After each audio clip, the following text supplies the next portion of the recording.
Please welcome Ms. Jessica Olsen.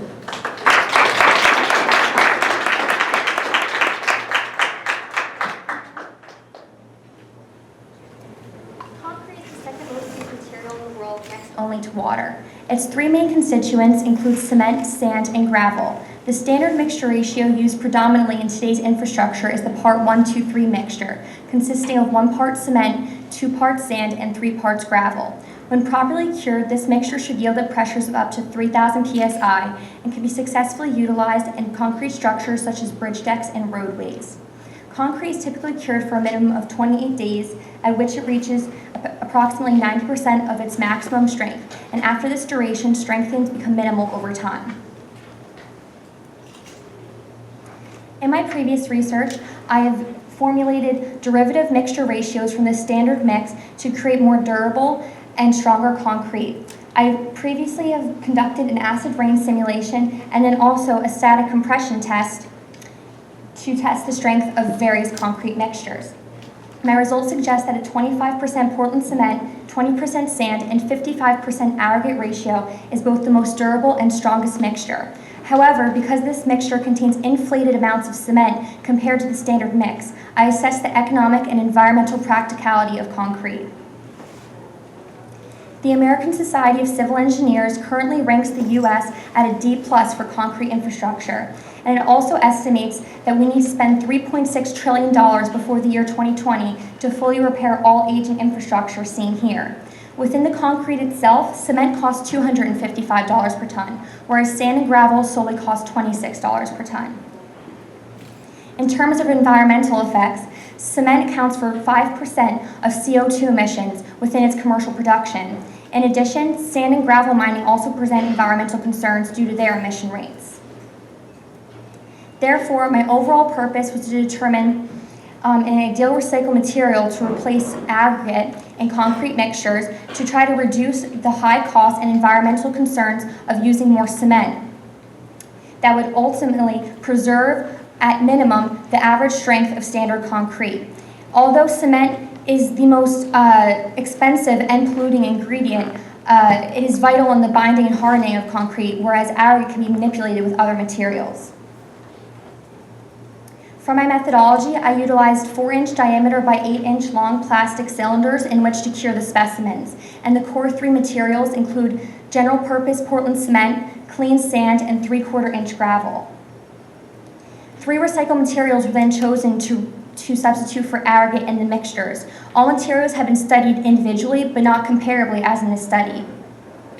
Firstly, batch R contains recycled concrete aggregate, also known as RCA, which is a repurposed material comprised of demolished concrete structures used widely to replace fresh aggregate in concrete. Secondly, batch P contains a conglomerate blend of 3 recycled plastics, polyamide or nylon, HDPE or high-density polyethylene, and polystyrene. These have been successfully used in low-pressure areas such as sidewalks, but in shredded form rather than chipped.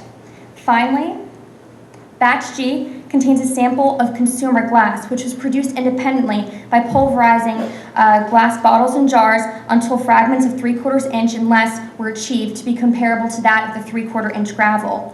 Milled glass has been previously used in research to replace cement rather than gravel, but the results suggested that glass reacts with cement hydrates to form an even stronger mixture.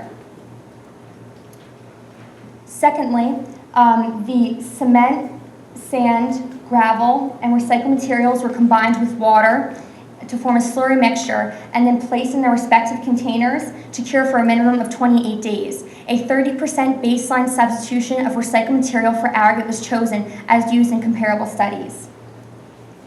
It was originally hypothesized that batch R containing recycled concrete aggregate would be the strongest mixture because it is used so frequently in infrastructure today, as in concrete sidewalks and also in foundations for homes. The specimens were then prepared for static compression testing using steel retaining caps and neoprene inserts, which was designed to fill the crevices and the surface of the samples and provide even force to ensure a proper break at a 45-degree angle seen here. Static compression testing was conducted at the Naval Air Warfare Center on the joint McGuire-Dix Lakehurst Naval Base using a servo-hydraulic load frame. This machine is capable of applying forces of up to 220,000 pounds. The lower platen is adjustable to apply pressure, while the upper platen is stationary. The computer was programmed to first apply 500 pounds of pressure and then proceed at a rate of 400 pounds per second. The machine then records force every 0.05 seconds, which I then converted to pressure in PSI. My results from phase 1 suggest that on average, batch R containing recycled concrete aggregate was the weakest mixture, failing at approximately 1400 PSI, rejecting my initial hypothesis. Secondly, batch P containing the conglomerate blend of plastics failed at approximately 2300 PSI. And finally, batch G containing the consumer glass was the strongest mixture, failing at an average of 3007 PSI, which is slightly stronger than that of the average mix.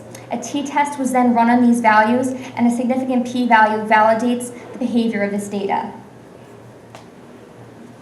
Then the compressive strengths and the cost per ton were then assessed to find the most economically viable mixture. Batch G was both the strongest mix and contained the least expensive recycled material, glass, which sells at $10 per ton, whereas RCA costs $16 per ton and plastics cost $120 per ton, compared to aggregate costing solely $26 per ton. Now that the ideal material was determined, the next goal was to analyze the optimal percent substitution of aggregate for glass, starting from the baseline of 30% used in phase 1. It was then hypothesized for phase 2 that 100% glass substitution would yield the strongest concrete, as supported by previous studies mentioned that suggested glass promotes stronger concrete. Therefore, in phase 2, 4 more samples of each batch were mixed and placed following the same procedures as in phase 1. The first batch, seen here, labeled G40 in my mixtures, represents 40% glass substitution for aggregate, and each subsequent ratio increased in 10% increments. The first 3 batches, G40 through G60, performed comparatively well because the supply of glass was larger, hence allowing for a more thorough blend of glass types and sizes. However, as the demand for glass increased in batches G70 and G80, some human error was implemented by allowing glass fragments larger than 3/4 inch to be used in the concrete batches, as seen in this sample, where the entire bottom of a glass bottle is utilized in the specimen. Finally, I've hypothesized that the later batches, G90 and G100, yielded at the highest failure forces due to the incorporation of fine glass particles that collected at the bottom of the glass supply over time. In contrast, the larger fragments, used most frequently in previous batches, remained on the surface of the pile, which in turn compromised the mixture's overall strength. A Tukey honest significance difference test was then run on these values and also suggests that the strengths of G90 and G100 are similar. As seen in this glass sample, there are smaller fragments, such as the fine glass present, which shifted to the bottom of the container, whereas there are mostly 3/4 inch specimens. So in conclusion, the standard 1-2-3 mix requires fresh aggregate costing $26 per ton, whereas batch G100 containing 100% recycled glass and no aggregate costs solely $10 per ton. In addition to the cost, the standard mix is capable of failing solely at 3000 PSI, whereas the novel mix was 23% stronger on average, failing at 3700 PSI. These results are supported by the previous research showing that milled glass, in this case fine glass, can react with cement hydrates to form stronger concrete. Therefore, 100% glass substitution for aggregate is the least expensive, strongest, and most eco-friendly concrete mixture tested. Therefore, it is also possible that more fine glass, rather than glass in general, is beneficial to the overall strength. Further research is needed to evaluate the practicality and safety of using glass in commercially available concrete, although it is commonly used in asphalt today. And although this study determined the ideal percent substitution, possibly a smaller particle size would optimize strength rather than the larger size, 3/4 inch, mostly used in this study. Also, the viability of large-scale processing is uncertain because this test was conducted in such small batches. To place my results into perspective, 10 billion tons of concrete are produced annually. This would equate to $130 billion of gravel in the standard mix. However, if this was fully substituted with glass in the novel mixture ratio, the 25-20-55, solely $55 billion of glass would be needed. Therefore, there is a potential of $75 billion saved annually if this novel mixture were to be used in infrastructure today. I would like to acknowledge the New Jersey Junior Science and Humanities Symposium for this opportunity, my research advisors, Dr. John Winnick and Mr. Jason Kelsey, Heidi Oliveira and Robert Ropes of Navair, Bob Ivino of Metro Plastics, and Eric Olson of Shorelands Water Company.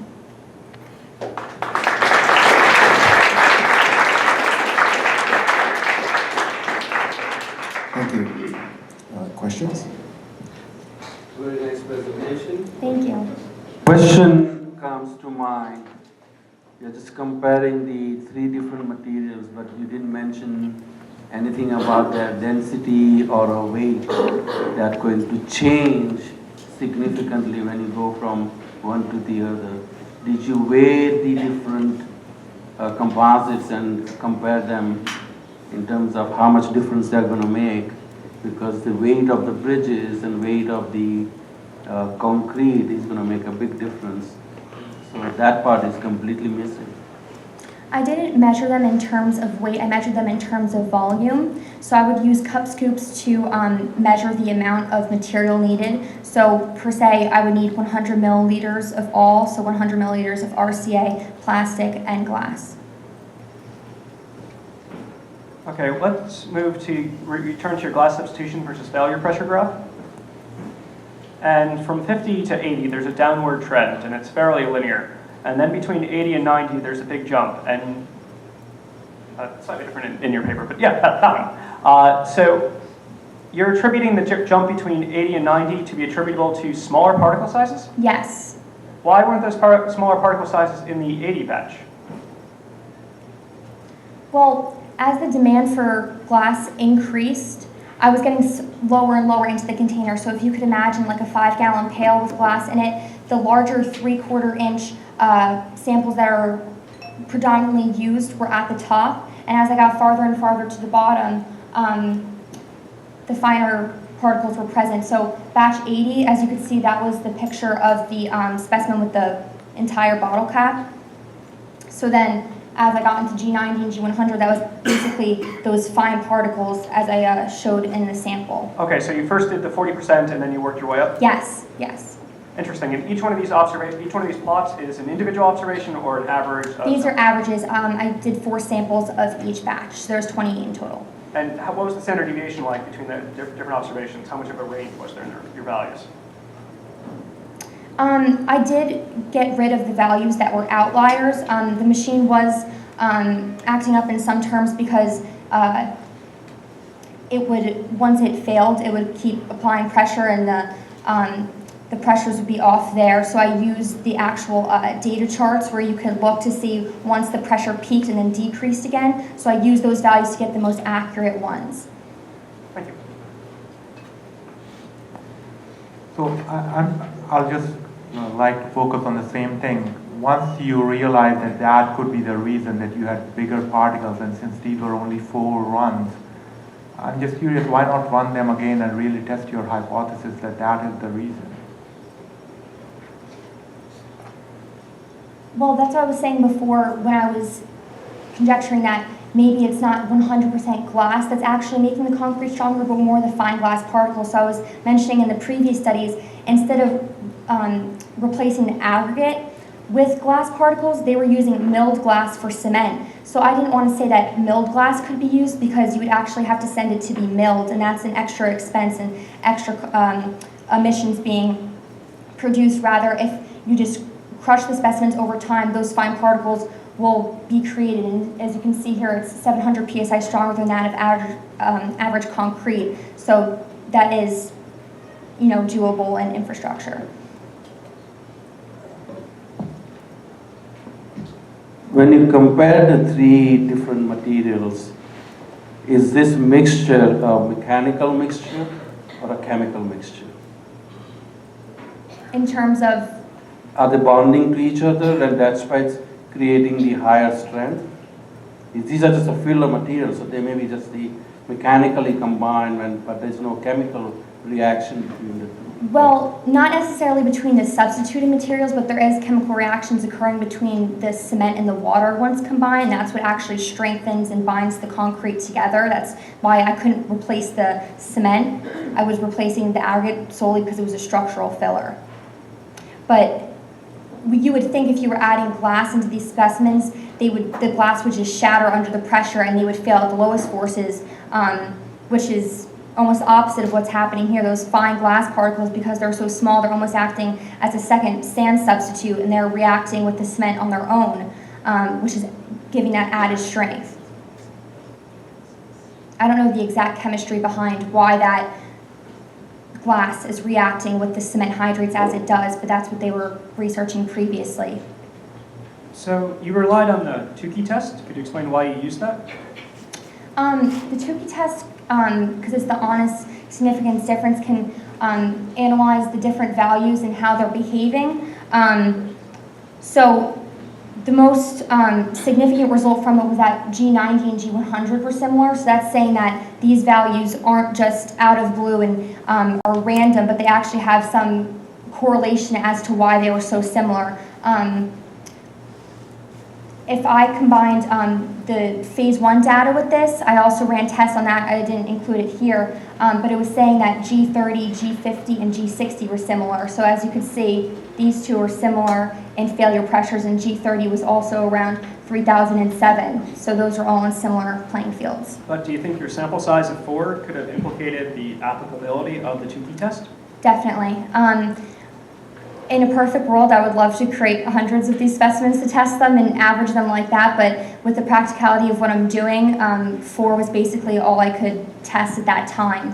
But that's what I was saying, in further research, you would need to do that with different particle sizes and large-scale processing, because you can't build bridges on this scale. And I'm afraid that's going to be your last question. Thank you very much. Thank you.